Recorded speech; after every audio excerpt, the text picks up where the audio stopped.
কথা কি জানো, জীবনে না কাউকে কোনোদিন অন্ধের মতন বিশ্বাস করো না, যাতে তোমাকে সেই বিশ্বাসটার জন্য কাঁদতে হয়।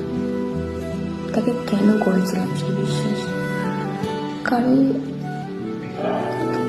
এখন হচ্ছে এরকম হয়ে গেছে, মানে দুটো কথা বলবে, দুটো ভালো কথা বলবে, আস্তে আস্তে তোমার তোমার সারাটা জীবন থাকবো অনেক কিছু, বাট লাস্ট অব্দি কিন্তু তোমার একা করে দিয়ে চলে যাবে।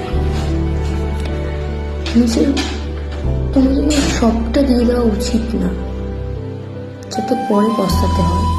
সেই মানুষটা বলে, আমি কি বলেছিলাম তোকে কিছু করতে? এই কথাটাই পরে শুনতে হবে।